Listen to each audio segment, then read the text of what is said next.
Happy holidays. Jean-Francois here, one half of the Delicious Recap Family Matters podcast. A quick note before Andrew and I dive into the season 1, episode 4 recap. This is our last Family Matters episode recap of 2023. The next 2 weeks, Andrew and I will be speaking to some very special guests, one of which you'll hear announced in the recap that you'll hear in just a second. And the other, well, you might just have to wait a little bit for that. But we promise you these guests will be people you will want to hear stories from. They actually were involved in Family Matters. We're so excited. So our next recap, episode 5 of season 1, expect that to come out Tuesday, January 9th. But without further ado, right now, our final episode recap of 2023, season 1, episode 4.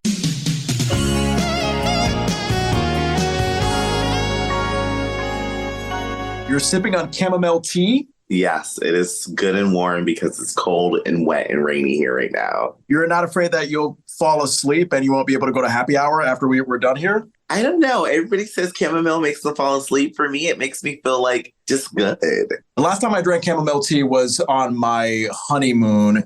And I think I had already told you this. The sugary and salty foods that I ate that entire week, it made my stomach like permanently bloated. So really the only thing that I was drinking for a good number of hours was either chamomile tea or peppermint tea. And did it help? I mean, maybe somewhat, but let me tell you something. I had to go pee a lot. Oh, no.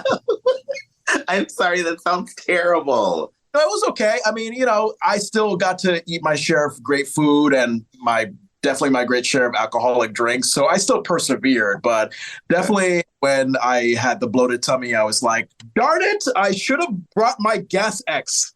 You were walking around pregnant and it's okay, John. Yeah, pregnant with a nice big booty like in those hip hop videos. I love it. You were a hip hop girl. All right, here we go. Welcome to the Delicious Recap, the weekly rewatch of the 90s sitcom Family Matters. I'm Jean-Francois. Andrew Vandertunt, which character are you this week? Today, I'm going to be Rachel. It's very fitting that you are going to be Rachel when it's a Rachel-centered episode this week. And I think, is this the second Rachel episode in a row that we're getting? Second in a row. She's taken over. She's like, this is my house and these are the Winslows. And very ironic, because spoiler alert, I think around the same time that Judy leaves is when Rachel leaves the show, like around season 4-ish or so. Did Rachel go upstairs or go downstairs shortly before her exit from Family Matters? She sure did. Oh my God, I cannot wait for this.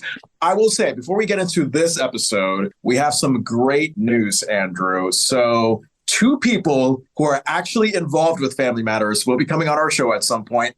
Alan from Rachel's First Date, the actor himself, Peter Fitzsimmons, he is going to be on our show. Yay! Excited. So we're going to talk to him about his experience along with his overall career in the business, and also the most prolific director of season 1 of Family Matters, Richard. I think his last name is pronounced Coral. Look at all the episodes he directed. Episode 13, 15, 16, 17, 18, 19, 21, 22 of season 1. Notably, he directed episode 12, which is, despite what we're seeing before we actually get to episode 12, episode 12 is the official debut of Steve Urkel. Rich Coral did direct that.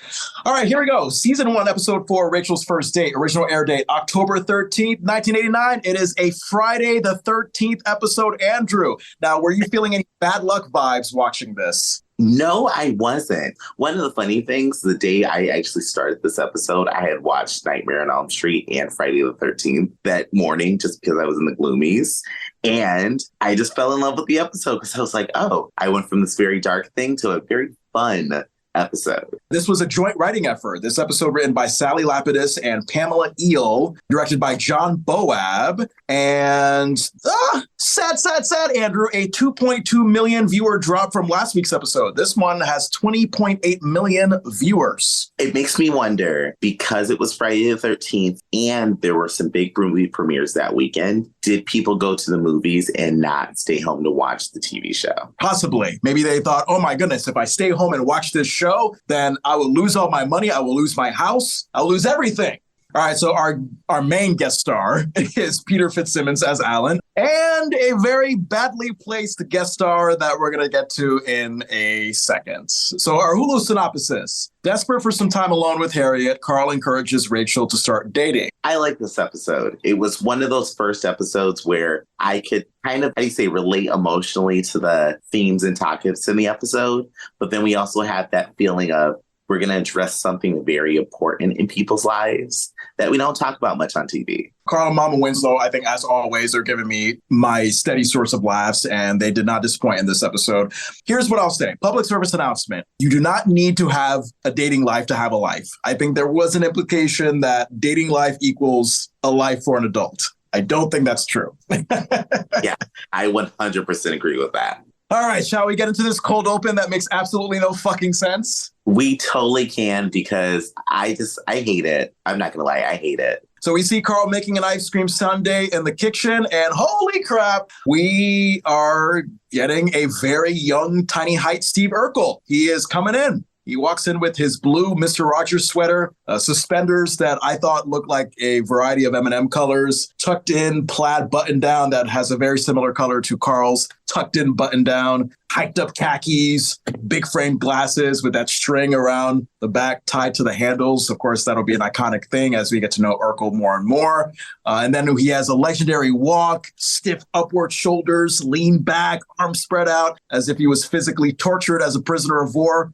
I am never going to not relate Steve Urkel with waterboarding at this point because of what you said. So, big question. Why is he in episode 4 when we were told his official debut isn't until episode 12?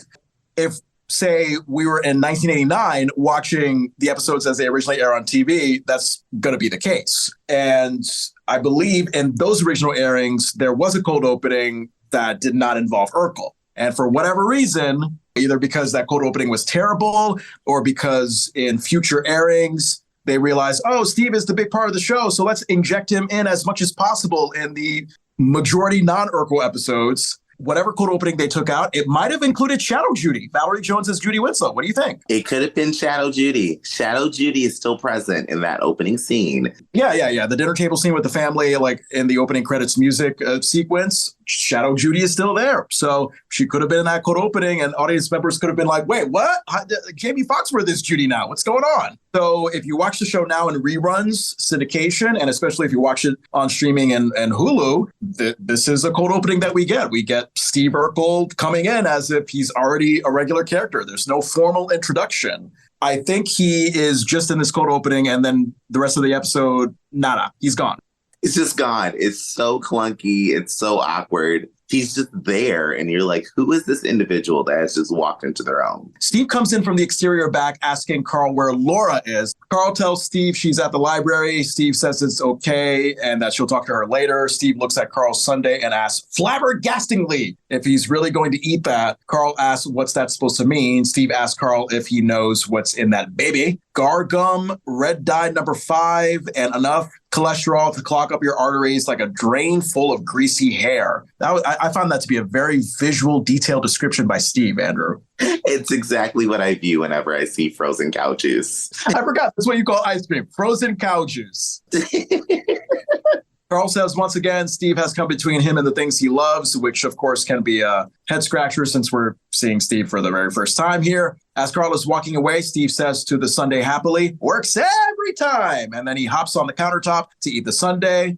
In this moment, I'm thinking, I love how Carl allows a child to guilt him of his diet. Like Harriette and Mama Winslow, I get guilting Carl, but Steve, like, what is he at this moment? Like 8 or 9 or 10 years old? Like, I would politely tell him to fuck off if that was a child trying to guilt me for my sundae. Exactly. I would be like, who are you and why are you in my home? Let me eat my food. And that's it. That's our cold opening. All right, we get to our opening theme sequence, the family dinner table scene. Yes, we know Shadow Judy is still there. I will literally still talk about it until the end of time. And then we start with our scene 1. We start in the kitchen. Carl, Mama Winslow, and Harriette dressed up as if they're just coming from a long-ass church service. Oh, God, Andrew. I don't know if you had that black church thing where the service starts at 9 and we're not going to get out until like 3. 3? John, that's early. They have refreshments afterwards. You're not getting home till 7 to get to the game. It's the worst when they have food. Well, it's a double-edged sword. It's like, oh my God, the food in the basement is going to be great. But at the same time, you know you're in for like a full workday of church because that preacher gets going and they just have no concept of time when they're sweaty and in the mood for Jesus. Yes, when they are ready and Jesus has their heart on going, it's like, you know, that church basement chicken is going to hold you over until 7 p.m. tonight. You say when Jesus has their heart on going? Yes. I love that. Harriet's shoulder padded, cheetah colored top. Did you notice that? Harriet's outfit was really cute. I would wear that. That was a cute outfit. And that cheetah print shoulder pad combo, give it to me. So Carl is playing with baby Richie as if he's an airplane. Harriette tells Carl the baby just ate. Carl looks at Richie frightened as if he could vomit any second and playfully says to his airplane baby, uh-oh, emergency landing. Carl gives Richie to Mama Winslow, who laughingly tells Richie she could never play airplane with Carl when he was a baby because he was a 747 since the day he was born. You know what, Andrew, at some point, as we get more comfortable in the podcast, I propose that we play a drinking game for every fat joke. I'm not even like insulting the fat jokes per se, because a lot of them are actually pretty good. I am totally down. We should do it because they come. Those fat jokes, they don't stop. And some of them are comedic gold. So I wonder if it should be the whiskey that you drank for your gums, like when you were a baby, or should it be something like a light fruity drink, like a Smirnoff or something? Oh, God, not Smirnoff. That would immediately take me out. A little spiced rum with like some tea and boom. I like it. All right. So Carl tells Mama Winslow that he recalls being a normal 10 pounds, 5 ounces of joy. So naturally, I go to Google and I wonder if like a baby is considered heavy if they're 10 pounds. What is your opinion on that? I've heard like 10 pounds is like a heavy baby. The only thing I have to like imagine is like a bowling ball. And I'm like, that being in your stomach, I got to imagine that's like crazy heavy. Yeah. Google says typically they consider estimated weights of babies that weigh more than 4,500 grams, 10 pounds, as larger than normal. So it appears that Carl was like right on the edge of being considered a very heavy baby. Mama Winslow tells Carl she recalls him being 36 hours of hard labor. Harriette says Carl is still a wide body, but it's all first class, which is an ironically funny way to compliment your husband because while, yes, you called him first class, you're still technically saying that he's the size of a plane. Right? Carl tells Mama Winslow relievingly that him and Harriette will finally have a chance to go out to dinner alone. That is why they're dressed up. Not so much a long-ass church service, but to go out on a nice date. But, you know, I noticed that Mama Winslow, she has like the buttoned-up, gray, shoulder-padded, grandma-looking dress as if she's about to join Carl and Harriette. Did you pick up on that? I did. When I first saw her, I was like, is she going out with them? Because she looked like she was dressed to go out somewhere. Yeah, she could have been a third wheel. She loves to dress up to babysit Richie. Maybe that's what she loves to do. I could see that, like a grandmother dressing up to be her breast preventable self for the baby. I can get that. Did you say breast presentable self? What did you say? I said best. I hope it didn't sound like breast. That's fine. I mean, I'm not offended. I don't have a breast. All right. Also, between Carl's tucked in button down with a tie and Harriet's cheetah dress, can we appreciate their formal attire for date night? When I was looking at that, I was thinking, like, when was the last time I was that formal for date night? Because by comparison, like, I'm wearing what I'm wearing now, Andrew. Like, my wife, Tony, and I'm going out in a hoodie, jeans. Maybe she has like a shirt and jeans. Like, we're not dressing up as if we're going to church. I'm thinking about it. There's only one reason why I can understand why they're so dressed up. And it's when we were kids going out to the movies or like a kid's night out, my parents would make us dress up. Like you had to dress up for some reason. Have you ever dressed up for a date night? Dressed up like a suit and a tie, that kind of thing? Not a full suit and tie, but, you know, I would wear something a little more like non-traditional for me. Like there are no holes or rips or anything. All right, so Mama Winslow warns Carl to not go to one of them slasher movies because it gives him nightmares. Carl looks shocked as Mama Winslow is exiting the kitchen with Richie, as if he can't believe his mother would insinuate in front of his wife that he's a baby when it comes to horror movies. Harriette agrees with Mama Winslow and says that's why he sleeps with the nightlight on. Carl defensively asking, what's wrong with that? Harriette says the nightlight has a 200-watt bulb. Eddie, Laura, and Judy enter the kitchen from upstairs with their respective things they packed with them. Eddie and Laura arguing back and forth. It will not, will too. Eddie tells Laura there's no way. Laura tells Eddie some guy named Michael is going to ask her out. Eddie says he's not going to ask her out because Laura is a geek. Oh, I mean, I know Laura's the mean one, but damn, Eddie, you didn't have to go as low as her. He didn't. John, I just thought of something. This episode premiered on Friday the 13th. They're going to the movies as a part of the episode, and Mama Winslow said, don't go see a slasher. One of the biggest known slashers that year was Friday the 13th. Did they know? Is that what happened with the script here? Possibly. Like, did a Friday the 13th movie really come out in 1989? I think it did. Yeah, you are right, sir. Friday the 13th, part 7. Jason takes man hands. No, I'm sorry. Jason Takes Manhattan. I'm sorry. I want to go see the movie. Yeah. Oh, what? Which one? Jason Takes Man Hands or Jason Takes Manhattan? Jason Takes Man Hands. All right. Laura holds her own and tells Eddie geek is a new word for him and asks if he can spell it. Eddie nervously says he could if he wanted to. We hear a horn honking outside and Judy says, there's our ride. Eddie exits to the exterior back and then we see Laura and Judy going into the living room with Carl and Harriette following. And I noticed Eddie looked like he had some sports gear packed. So I thought he was going to hockey practice. Was that along the lines of what you were thinking? I was thinking hockey practice or lacrosse or something that was like an indoor, but you were running around sport. Harriette tells the girls to have fun and Carl tells them to try to get some sleep. Laura and Judy tell their dad that it's a slumber party and ask, why would anybody sleep? But I'm with Carl on this one, Andrew. The name slumber party, it implies that it's a party where people sleep instead of a get together at a friend's house where you stay up and do fun things and you fall asleep. I feel like we should just call it an overnight stay party. Yeah, I feel like an overnight stay party would be a thing. I've never been to a slumber party, but I don't imagine you'd sleep if it's a bunch of kids like playing games and stuff. But imagine now, I mean, maybe not as a kid, it would be so fun, but as an adult, imagine if someone said, oh my God, we're going to go to a party, guys. And at that party, all you have to do is sleep. Would you be creeped out by that? Or would you be like, oh, thank Lord Jesus, a sleep party? I would have to ask, is this a cult? And what is happening at this party? Because if you're telling me we're just going to a place to sleep, I can do that at home. Sleep party cult coming soon to Netflix. So as Laura and Judy are heading out the front door, Harriette reminds them to be good, say please and thank you, and tells Laura to not cut Judy's hair this time. And I'm guessing this is a secret prank that Laura likes to pull. You know, the whole let me chop off your hair and make you look like a disgusting bald-headed freak thing. I've never understood that, but I find it funny to watch. The daughters exit. Carl has that classic overly wide smile telling Harriette tonight's going to be great. Side note, I'm noticing like the living room wall, a very bright cream color and bigger in size than the dark green, brown, smaller living room we see in the pilot. I know this is the 4th episode, so I think we've already seen this living room for like 3 episodes. Mm-hmm. But when we go from the pilot episode and jump right into episode 4, all of a sudden, it's like, what?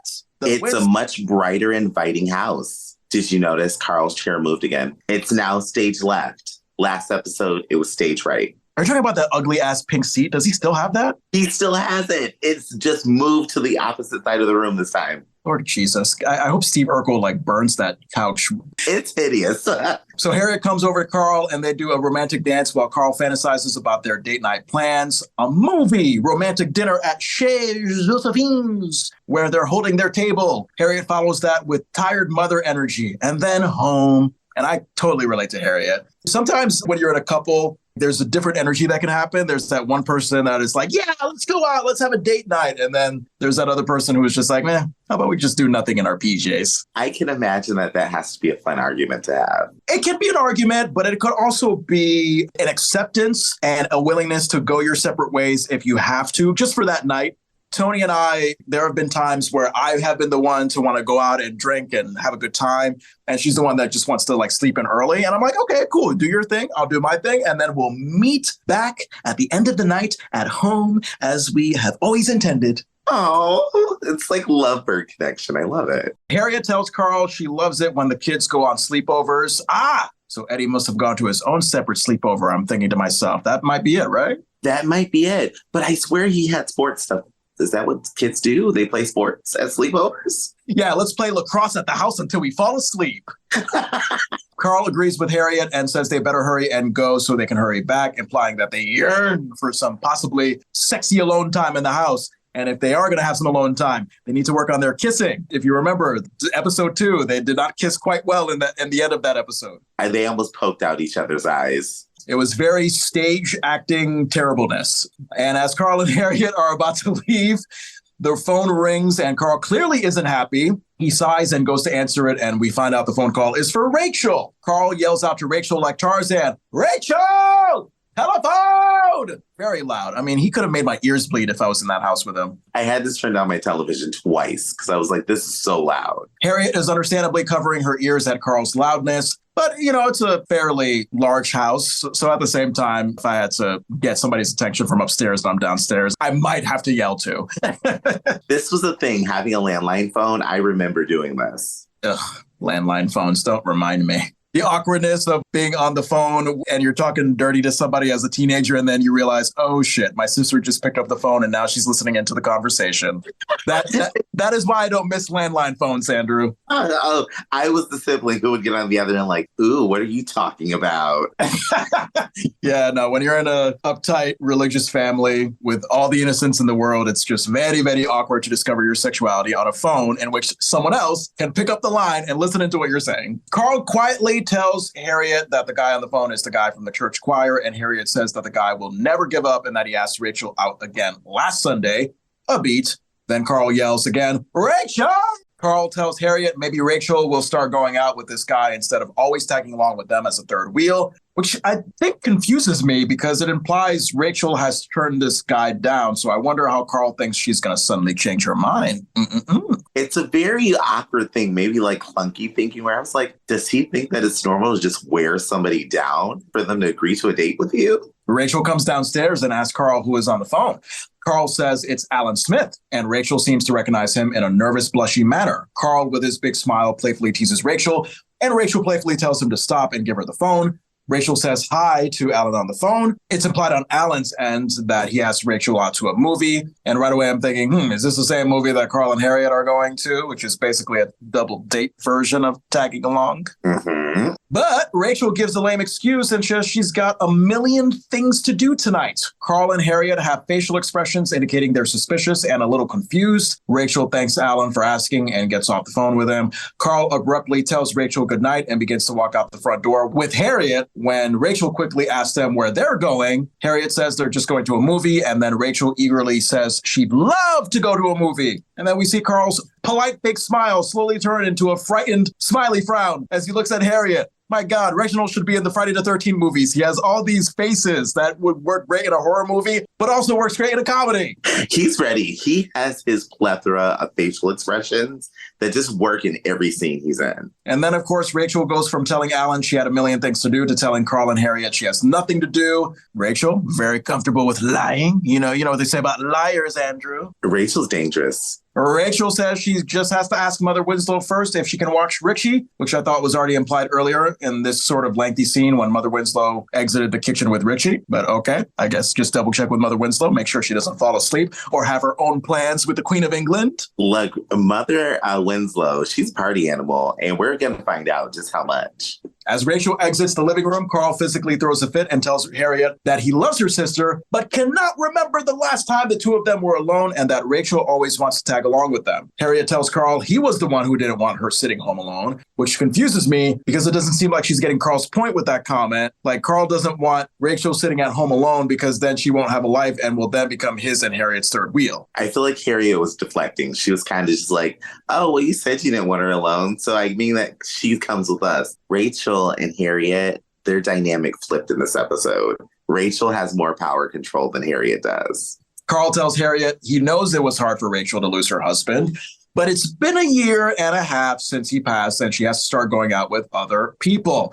I think people grieve on their own terms, but especially if Rachel and her husband were together for a while, I would think she would need a little longer than a year and a half before thinking about going out with other people. I agree. Baby Richie is still not a full year old by this point in these episodes. So it's kind of like this has to be pretty fresh for her. But then the other side I feel of it, I feel like Carl's putting off his feelings on Rachel, that Rachel's the problem. And he's actually the problem by not saying, hey, I would like alone time with my partner. I appreciate that you want to hang out with us. And Carl's kind of deflecting. Between Rachel and Eddie, Carl is a lot of the problem. We'll get to that.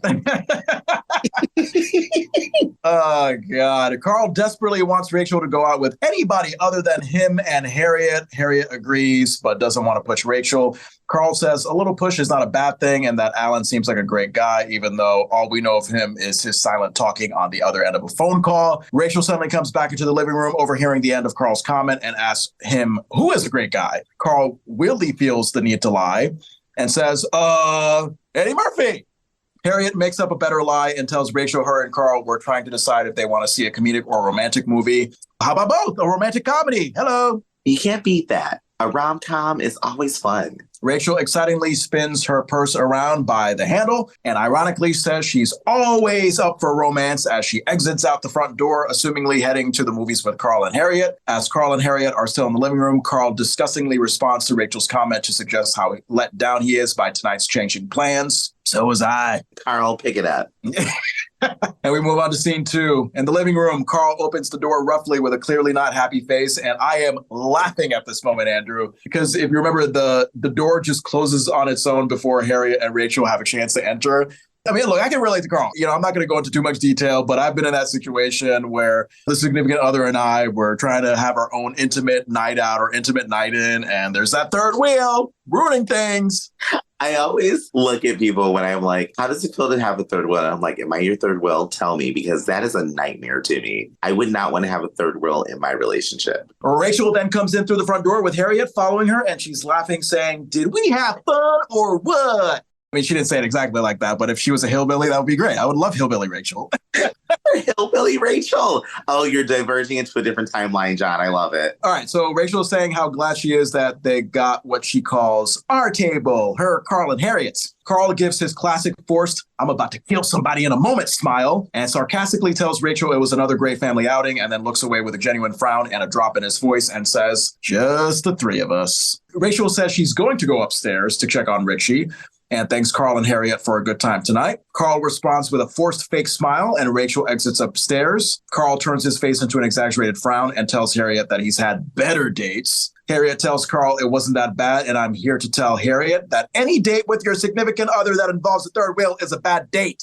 I just wish Carl would give this energy to where it deserves to go. Like, you gotta just have the conversation. Carl stresses to Harriette that it was a terrible date as he takes off his suit and says Rachel ruined their romantic dinner and sat between them at the movies. Carl, I agree, that's bad. And then Carl says if there's one thing he hates, it's 3 hands in his popcorn tub. And there you go. I'm waiting for Harriette to lay on another fact joke. And she ate with this joke. It was so good. Harriette pauses for a bit and tells Carl 2 of those hands were his. There you go. Now, I wonder, Reginald, did he not mind these fat jokes? Did he find them funny? I just wonder what his thoughts were, because they went on for the entirety of the show. He never seemed offended, and maybe he wrote them in himself if he had any contribution to that, because they seemed fluid, and he was going along with them. Carl tells Harriette they've got to talk to Rachel. Harriette agrees, but says it's not exactly an easy thing to talk about, and she don't know if she can do it. And yes, I understand them not wanting to make Rachel feel like she's not wanted, but at the same time, if Rachel cannot understand that they're a couple and would like alone time, that's her problem and not theirs. Yes, 100% agree. You can tell that this is not a personal issue for me, Andrew. You can totally tell I'm totally sane right now.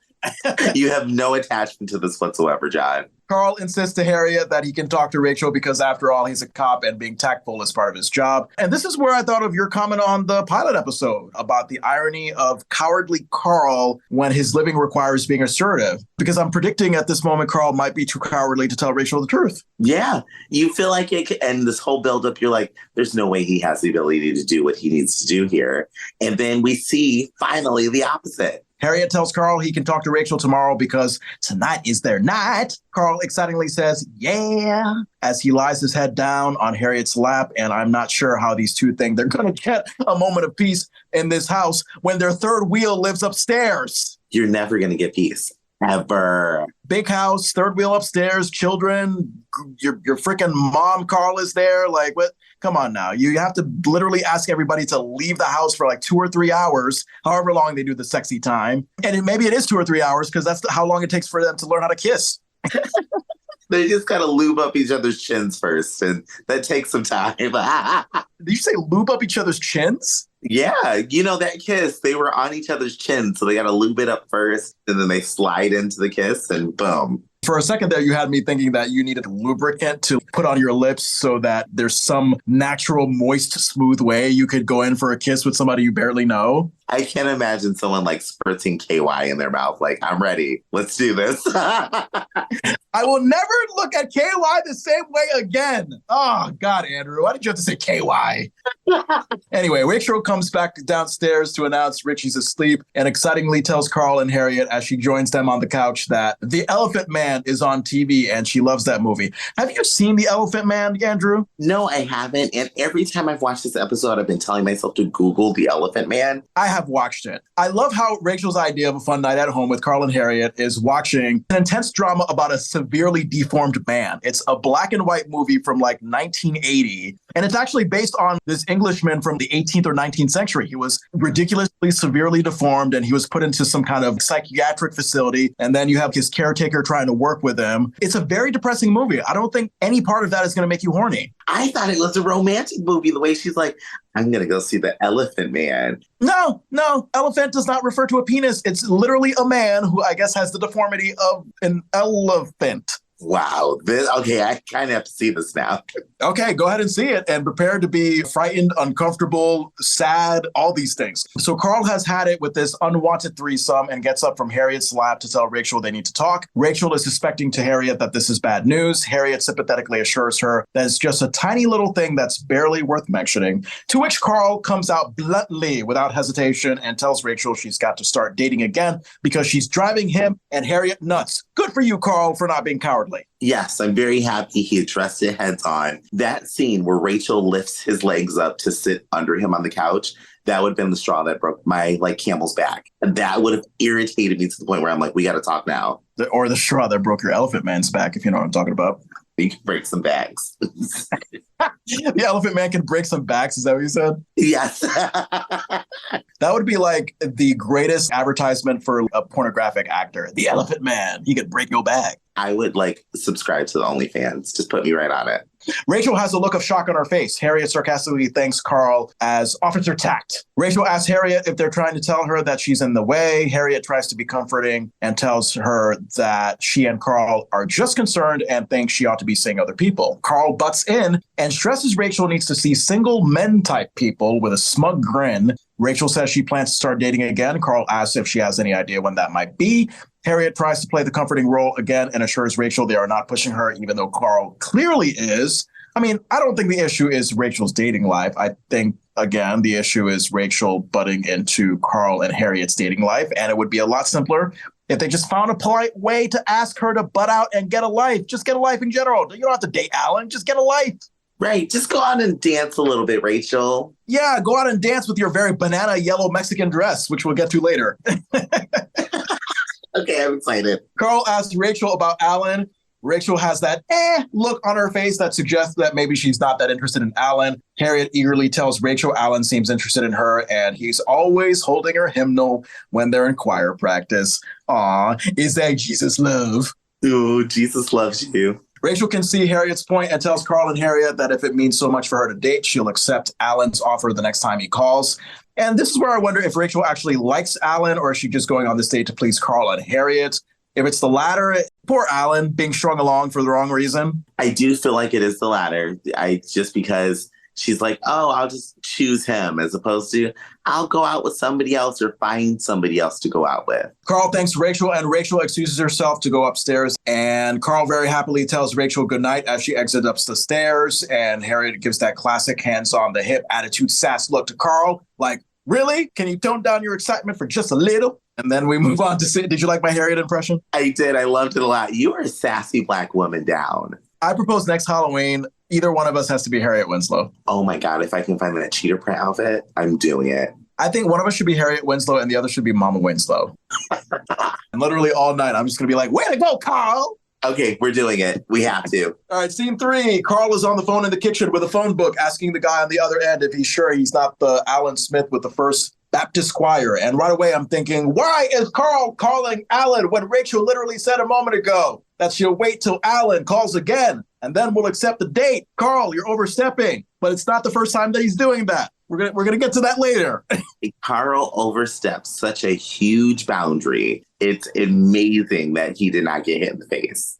It's implied the guy on the other end of the line isn't the Alan Carl is looking for. Carl hangs up the phone. Harriette enters the kitchen with laundry and wearing a purple button down with black dressish pants and black heels. And I swear Carl could wear that button down too if he lost a lot of weight. It definitely was. The shoulder pad and the volume in it. I'm like, this is either one of Carl's shirts and she's being cute, or this was designed as a unisex shirt. Harriette is demanding to Carl that he stop this foolishness of trying to set Rachel up, and Alan will call when he's ready. Carl tells Harriette it's almost been a week and he's sure Alan has given up and the man just needs a little encouragement. Rachel happily comes in from the exterior back with Richie and she's wearing a spandex-ish outfit, suggesting she just came back from aerobics or something of that matter. She greets Carl and Harriette and brags that she and Richie are in the best shape of their lives. Harriette tells Rachel she cannot believe Rachel makes little Richie work out. Rachel assures Harriette that Richie loves gym class and tells her to watch as she playfully moves Richie's legs in a motorboat fashion while literally singing motorboat, motorboat, so slow. Honestly, the most innocent moment where the word motorboat has been used. I don't think I've ever seen a moment so innocent, Andrew. Jon, this whole time I have not even associated the word motorboat with motorboating, and now I can't get it out of my head. Oh my God.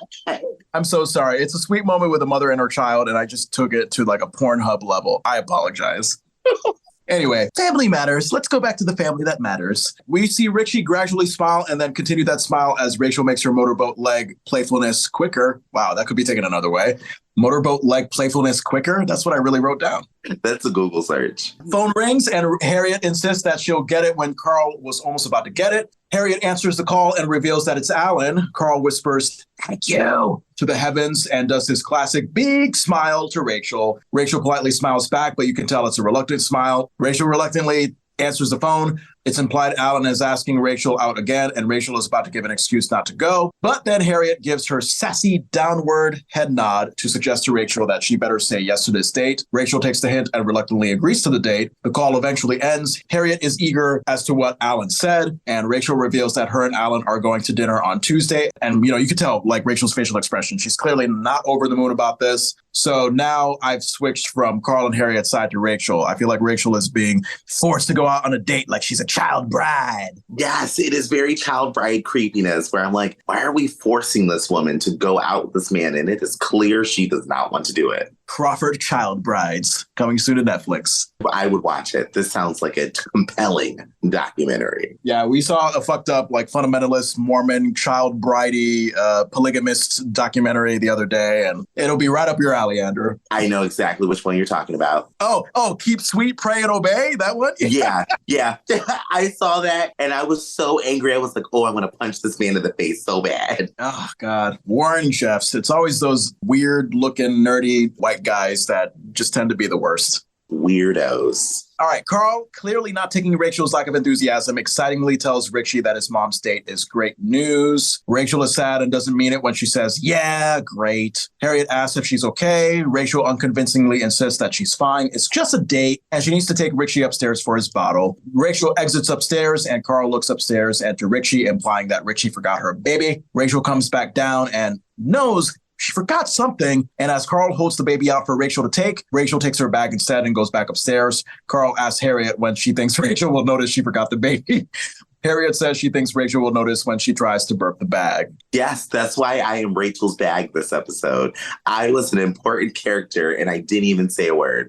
I'm guessing Rachel's hesitation comes from feeling guilty about moving on from her late husband, which especially puts Carl and Harriette in a bad light. Let the woman date on her own terms. That's what I said at the end of this scene. And I feel like I foreshadowed kind of well, Andrew, didn't I? You did. You gave us a good little foreshadow moment because I agree. Let her date on her own time. Yep. And then we get to scene 4, the scene that we're looking forward to. Rachel's bedroom. Harriette sitting on the bed, looking at Rachel in a robe as she looks at dresses in the mirror that she can possibly wear to the date with Alan. Harriette says one of the dresses looks sexy, and Rachel gets defensive and says she doesn't want Alan to think she's sexy. Harriette sassingly asks if it's okay if Alan thinks she's a woman. Rachel wittingly replies, on the first date, because you're not a woman unless you've had sex on the first date, I think, right?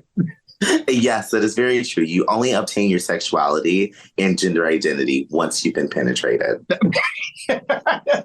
Total facts from Jon and Andrew on the Delicious Recap Family Matters. Harriette tells Rachel to relax, and Rachel tells Harriette defeatingly as she sits on the bed next to her that it's been too long since she last went out on a date. Rachel asks what people do on dates now. Harriette says they do what they've always done. Rachel says that's not good, clearly implying that she thinks Alan will want sex. Rachel thinks maybe this date is a bad idea. Harriette assures Rachel that she's just having dinner with Alan. All she has to do is eat and talk, and hopefully she won't do both at the same time. And then we go to scene 5. We go to the living room. Laura and Eddie playing a card game. Eddie thinks he's got a good hand and tries to put it down before Laura slaps his hand and one-ups him with her better hand. Full house, queens on the roof. Eddie says that's impossible because Laura did not draw any face cards. Laura asks Eddie how would he know. Eddie says he assumed. Carl comes downstairs to the living room and Laura accuses Eddie of cheating to her dad, claiming he's using a marked deck. Carl looks at Eddie's hand and says it's not helping him much. The doorbell rings. Carl expects it's Alan and urges Laura and Eddie to put away their cards because it looks like a casino in here. Carl tosses Eddie from the chair he was sitting on and tells him this chair is for company. Now, Carl opens the front door and in comes our very first special guest on this podcast, Alan, as played by actor Peter Fitzsimmons. So he had this carpet couch-looking suit that definitely seemed popular back in the 80s. And then he had this fro, which reminded me of the singer Al Jarreau. Yes. And then he seemed kind of tall, maybe 6 foot something. What are your thoughts about the suit, the afro? What are your thoughts about Alan's whole vibe as I motion my hands as if he's a Coca-Cola bottle?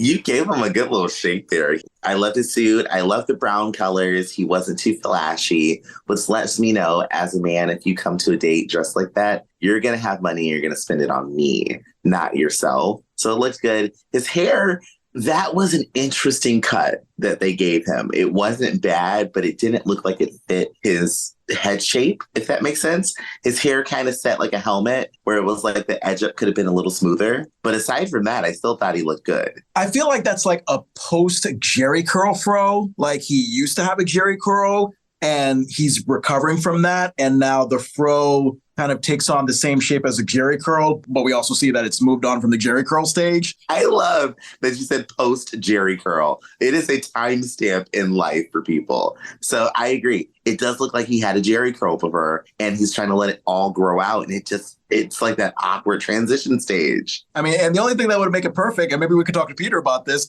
those Coca-Cola bottle curves.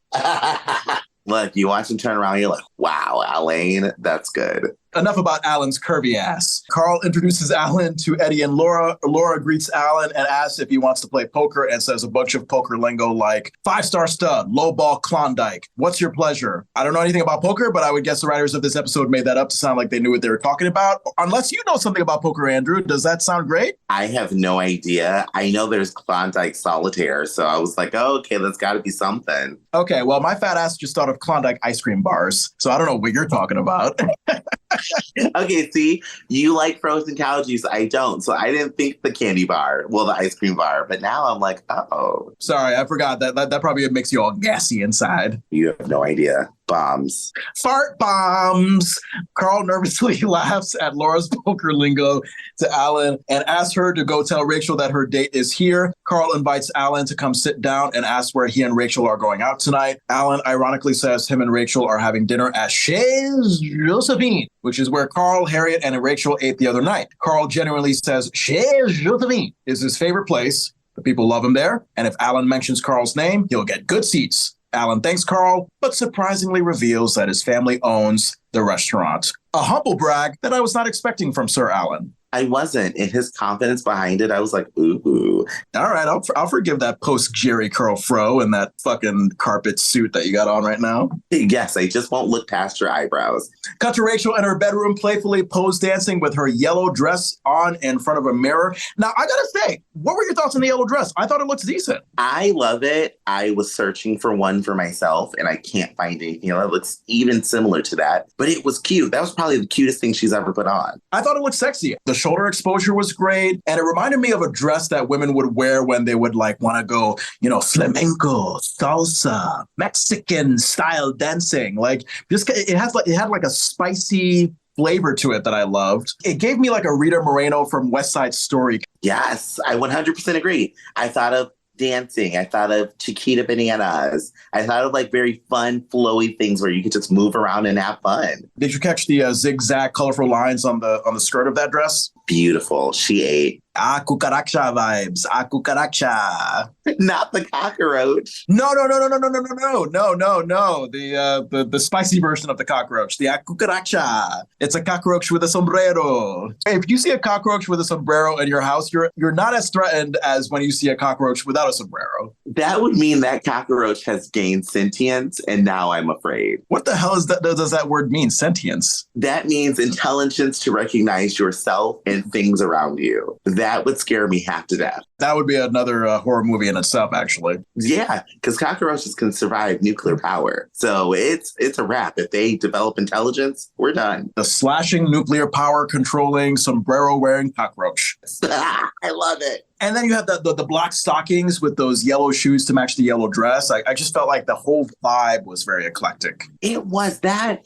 I really wish they would put more yellow on Rachel throughout the season because that's a good color for her. The camera pans out to Harriette sitting on the bed watching Rachel in that dress, and Harriette says she looks terrific. Rachel is clearly into this dress. Laura opens the door to Rachel's room to announce that Alan is here, and Rachel, without hesitation, says she hates this dress, clearly implying she's very nervous to meet Alan. Harriette wants to know what she's talking about. Rachel says she looks terrible. Harriette says she looks beautiful. Rachel says she looks like a banana, but a very exotic banana, which is the best kind of banana to eat, Andrew. Ooh, yes, a banana with the pill inside.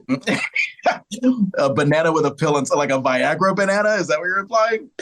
I mean, it could be Viagra. That's a joke for later. You got to Google that one and you'll understand it. Harriette insists Rachel does not look like a banana, and Laura chimes in that Rachel kind of does look like a banana. Rachel is shocked and hurt at Laura's comment. Harriette motions Laura to the door and reminds her that Aunt Rachel is nervous and that she needs to stall Alan for a few minutes. Laura points out Rachel is losing it, and Harriette shoos Laura away. And then we cut to the living room where Laura comes down and assures Alan that Rachel will be right down. Laura needs a word with her dad privately. Laura tells Carl Aunt Rachel's getting cold feet, and Alan is pretty much stood up at this point. Carl looks bummed. Laura asks him if he wants her to break the news. Carl says no and asks Laura to stall while he checks to see what's going on with Rachel. Alan asks if there's something wrong with Rachel as Carl is about to go up the stairs. Carl nervously says, no. You know women, they're like doctors. They like to keep you waiting, then they cost you an arm and a leg. You know, doctors, waiting room. Alan says he actually knows what Carl is talking about, and I'm ready for him to flex his wealth again. Here he goes. He did. He confirms to Carl he's a doctor. Carl nervously asks Alan to get to know his kids better while he checks on Rachel. Yeah, Alan looks like he would be a doctor back in the 80s. He does. And Rachel hit a gold mine here. I mean, I know she doesn't want to date, and we're not going to force her to date, but he's a doctor. Like, ooh, take him home. Yeah, there you go. I like that New York flavor that you put into it. A doctor. Laura offers Alan a snack because he's going to be here a while. Eddie asks Alan if he wants to see a magic trick. Laura suggests to Alan that he say no because Eddie couldn't pull a rabbit out of a hutch. Hutch. So I had to Google that because I'm dumb. A hutch is a box or a cage, typically with a wire mesh front for keeping rabbits, ferrets, or other small domesticated animals. I had no idea what that meant. So, okay. Laura exits to the kitchen. Eddie says Laura is just jealous because he's so good and offers Alan to pick a card, any card. Alan picks a card and Eddie guesses his hidden card as a 2 of hearts. Alan flatly says no. Eddie then guesses 2 of diamonds. Alan says no. Eddie guesses 2 of spades. Another no from Alan. 2 of clubs, guesses Eddie. Alan says no. Eddie asks if it's even a 2. Alan sarcastically tells Eddie that he is good. And then we go to the next scene. Cut to Rachel's bedroom where she's trying on a red dress with light blue flowers. And I'm honestly not feeling this dress compared to our Chico kind of yellow dress that we had earlier in this episode. The dress that she has in the scene, it gives me like Golden Girls. Like I would expect somebody maybe 40 years older than her to wear that dress. Like this one covers her shoulders. Looks like something she can just wear to church when she's singing with Alan in the choir. Like you don't wear the church dress on date night. Don't put out, like you don't want to give that impression, but you also want to be like, oh, potential to put out in the 8th date. I want my dress to say to you, there's potential you might see the crack of my ass tonight. But we don't know for sure. You might see a little hint, a little corner of a crack of an ass, but we'll see. We'll see. Right. You're only going to see, you're not going to touch. Like, but that she put on, she might as well have been going to like a communion service where it's like nothing showing, you're covered up and you have no shape. Rachel is also not so sure about this dress and says maybe. Harriette has no patience and says this dress is the one. Rachel says it's just not right. Harriette throws her hands up and says she's had it because Rachel has tried on every dress she owns, plus Harriette's dresses, plus the dress Carl wears when he needs to go undercover as a cop. At this moment, I thought the person who totally buys Carl Winslow as a dress-wearing woman, I want to meet you. I feel like that person is the most forward-thinking, progressive person. They had 2023 eyes in 1989. Good for them. Yes, I applaud it. Rachel tells Harriette she just can't go on this date. Harriette is mortified at Rachel's refusal and tells her Alan has been left with the kids and he deserves something. I mean, the very least Rachel can do is apologize to Alan in person if she's going to turn him down. I mean, yeah, I'm starting to feel bad for Alan at this point. Like, give the man something, anything. Me too. I feel bad because he's sitting down there. I also feel bad for Rachel in this moment because she wouldn't be in this position if she wasn't forced to go on a date with a man that she was not ready to go on a date on. And then y'all have her up in this bedroom, brainwashing her that this should be the date. This is the dress. Go down and talk to him.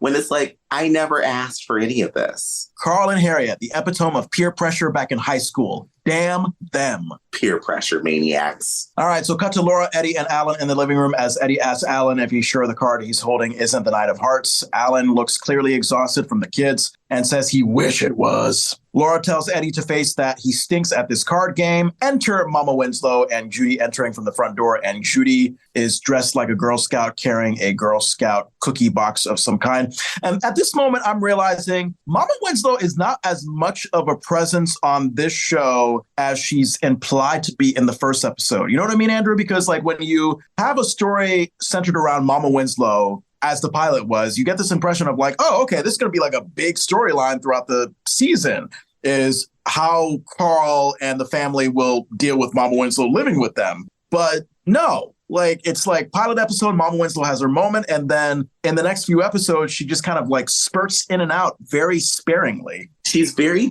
kept to herself. Like you see her and then she's there and then she's not there. But like you, if I had only seen the first episode watching it and then continue on, I would have assumed that she's going to be this big major character like Medea is in their films. And maybe the writers just had no ideas for her. So they just thought, all right, let's have her like pop in for those special classic sassy Mama Winslow moments. Way to go, Carl. Mm-hmm. Yeah, that would be right.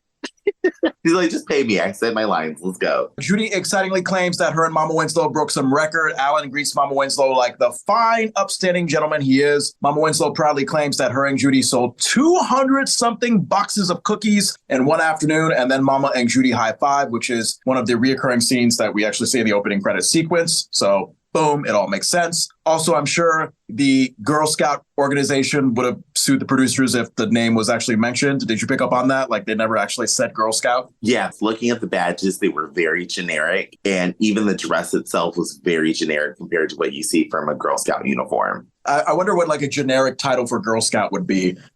Feminine soldier. Feminine soldier cookies. Feminine soldier cookies. Oh, I would love that so much. Would you buy feminine soldier cookies?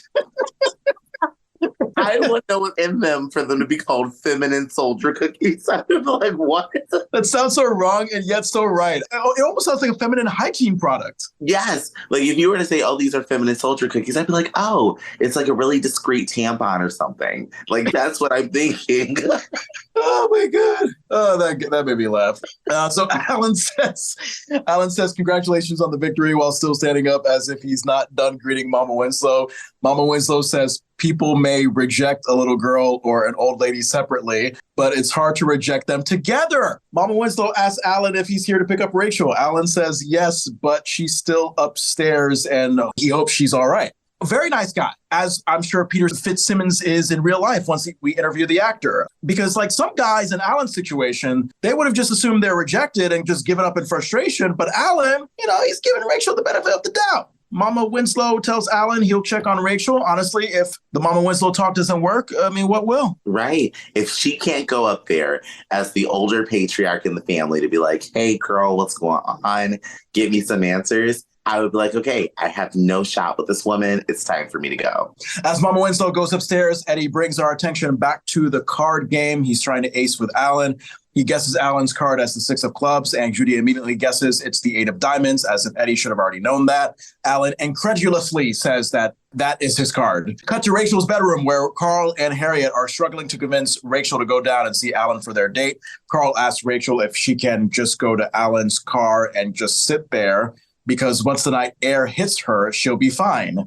Harriette tells Carl to take it like a man and face the fact that Rachel is not going on this date. Carl retorts pleadingly that Alan owns a restaurant. Harriette replies, how can I say this tactfully? Push Carl out of the room because this is a woman's problem. When Harriette opens the door to let Carl out, we see Mama Winslow standing in front of it as if she was about to open it herself. Carl pleads with Mama Winslow to convince Rachel to go on this date. Mama agrees to talk to her, and Carl says fine, and then quickly sits down the bed, assuming he can be in on this conversation, which I just found funny. Reginald, come on now. I mean, enough. I can't say enough great things about him. The fluidity that he sat down on that bed and glared at Rachel, I was like, this is so natural. This was such a funny moment for him that I rewatched that scene like 4 times. Had kind of an oblivious Eddie moment when he, wanted to sit down and listen in on the conversation. I can agree. It does remind me of like a good oblivious Eddie. Mama stresses that she means talk to Rachel alone. Carl gets up and Harriette excuses the both of them out the door. And just as I say, Mama Winslow has been in the background for the last couple episodes. Here she is. She's a focal point in the last few minutes of the episode, where it counts. Mama Winslow sits down on Rachel's bed next to her as Rachel says how embarrassed she is to keep Alan waiting downstairs. Mama Winslow says the man will be all right, and what matters right now is how Rachel feels, which is the preacher's truth. Let's go. Thank you, Mama Winslow. Does Rachel even want to go on the date? We're going to find out. But Mama Winslow actually asking Rachel how she feels. Yes, that was the moment where I was like, okay, my mind is not screaming out. This is not a crisis at this point. There's finally somebody good to say, hey, how do you feel? Rachel says she was fine until Alan got here, and then she just panicked, and she doesn't know why. Mama Winslow says, I do, and I swear I'm waiting for the sappy emotional message background music to come on now. Mama Winslow tells Rachel she's panicking because the man waiting for her downstairs is not her late husband, Robert. And now it's just making sense to me why Mama Winslow is the perfect one to talk to Rachel about this, because she too is a widow. I literally did not realize this until now, Andrew. The widows are connecting right now. Yes, this is a widow summons. Yes, widow soldiers. Oh my God, little widow soldiers. Boom. Tiny adult women who lost their husbands and who are selling cookies? Is that what you're implying? There you go. You can be like, hey, this is my granddaughter, and this is my former husband who's now passed away. Would you buy cookies from us? Boom. Sold. I would buy tiny little widow soldier cookies any day of the week. Rachel says she wished Alan was Robert, and now comes that sappy background music. Rachel says it's strange because you meet a man, fall in love, get married, everything is perfect. You know what he's going to say before he says it. You know which way he's going to turn when he falls asleep. Mama Winslow says, I know, sugar. I know.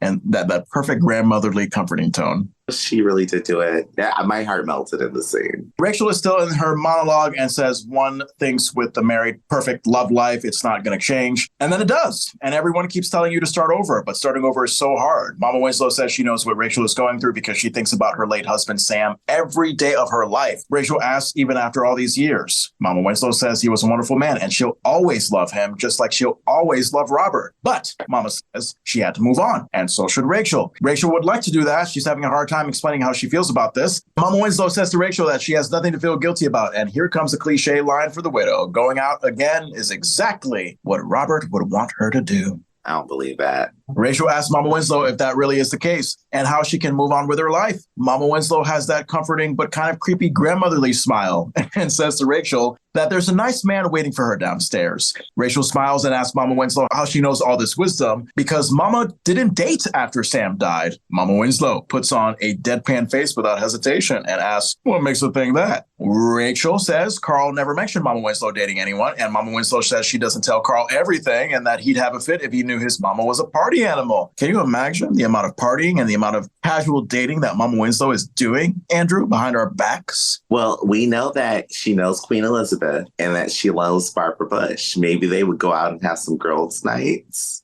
Probably. And it all makes sense. Going back to the pilot episode, why she encouraged Eddie to be out at 2 a.m. at the tender age of 15 years old. But it also makes me wonder, was Mama Winslow this carefree when she was raising Carl and his 5 million brothers? I feel like, yes, she was probably so tired after having all those kids. She's like, I'm going to go do whatever I want. And you know what? Honestly, children tend to be the opposite of their parents. So maybe Mama Winslow's sort of carefree, progressive views of living your life, maybe that's what encouraged Carl to be like, all right, when I have children, I'm going to have them have curfews at 10 p.m. That'll do it. He wants to be the opposite. She's a party animal. Rachel and Mama Winslow have a laugh and hug it out. Cut to living room downstairs where we see Laura and Judy performing a Supremes-like choreographed rendition of Stop in the Name of Love. Love that song. Stop in the name of love. Do you know that song? I do know that song. I love it. Before you break my heart. Like, we don't have catchy songs like that anymore. No, there isn't. And you know, it's so good that you can listen to it now and it still feels like it came out yesterday. I love how we're talking like we were like at the age of 10 back in the 1960s when this song came out. But you know what?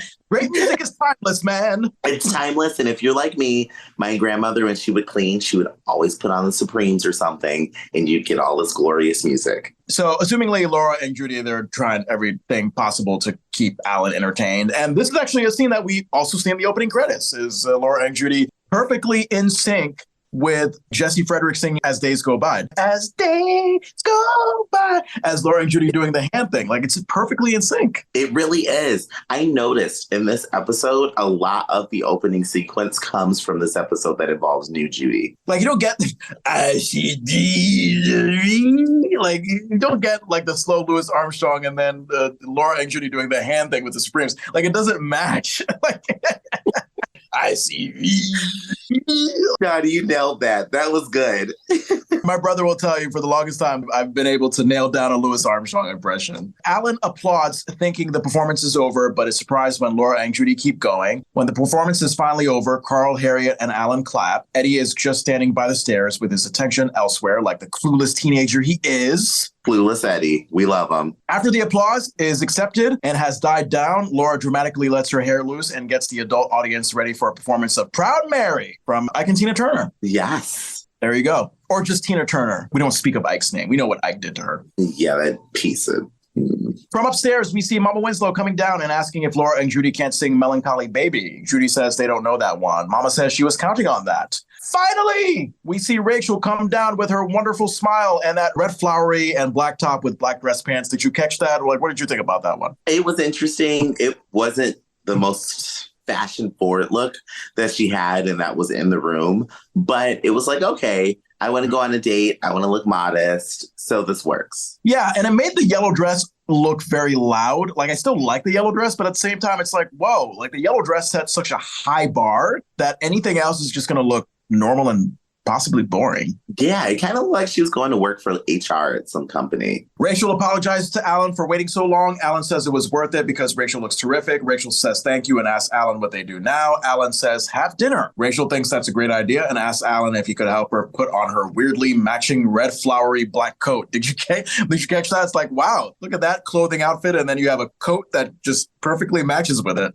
It was very matchy. And I was like, wow, where do you even find a jacket like that? We see the satisfied faces of Carl and Harriette as they embrace. Alan notices the Winslow family looking at him and Rachel and asks if him and Rachel will be going out alone. Rachel says yes. She thinks they'll have more fun that way. Wonder if she thought Carl and Harriette would have had more fun if they were left alone on their date night. She knew she was a third wheel. Mm-hmm.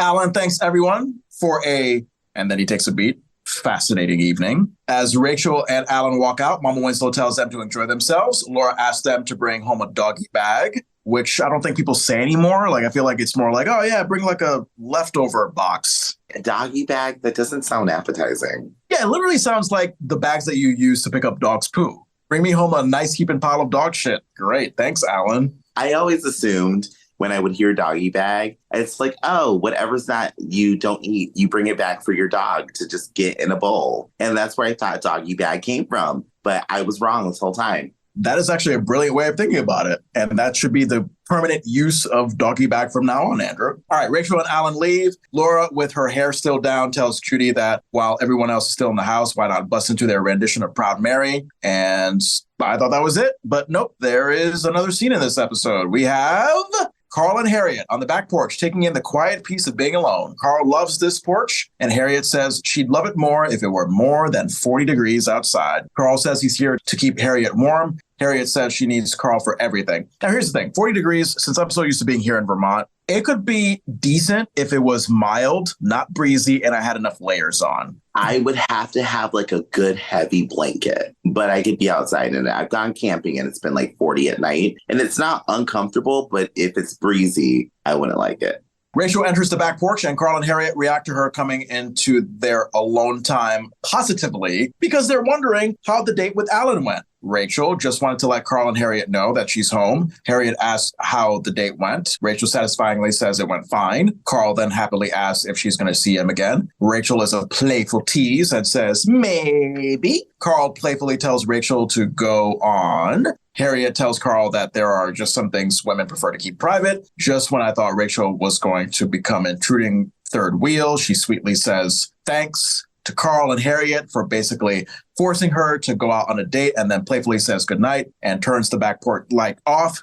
because she knows Carl and Harriette want their alone time. And once Rachel leaves, Harriette tells Carl, don't worry, I'll get all the details for you later. Carl says, satisfyingly, and that is the end of our episode. A great ending. I really enjoyed this episode. The fact that we addressed grief and guilt and the process of moving on, even though it was at a very basic surface level, was nice to see. Sitcoms, you see funny things, but then they never actually address certain things with issues and characters like, hey, this character's husband died. What are we going to do about that? And I thought it was a good way to address it. And for you listening, where you can find us. All right, so you can subscribe, rate, and review the Delicious Recap Family Matters wherever you listen to your fine podcasts. If you have any questions, comments, concerns, feedback, whatever, especially if you're interested in recapping an episode with us, thedeliciousrecap@gmail.com. That is thedeliciousrecap@gmail.com. And we're at a bunch of places on social media. So we're on Instagram and TikTok. As of this recording, I recently created a Facebook page for us, The Delicious Recap, Family Matters. We are on Twitter @Delicious Recap, Toxic Twitter, as I like to call it, or X, as Elon Musk prefers to call it. I am never calling it that. Let's tease our next episode, Andrew. Season 1, Episode 5, Straight A's. This is an Eddie-centered episode. Original air date, October 20th, 1989. And as a tease, our guest star in this episode actually won a Young Artist Award back in 1990 for his guest appearance in this episode. This was an episode that really struck a chord with me. Andrew, do you finally remember our slogan to end off the episode this time? Do you know what, John? I have said it to myself 14 times today. And when I was doing a delivery for DoorDash earlier, I said it to a customer's face, and she looked at me like I was insane. It's let deliciousness ring.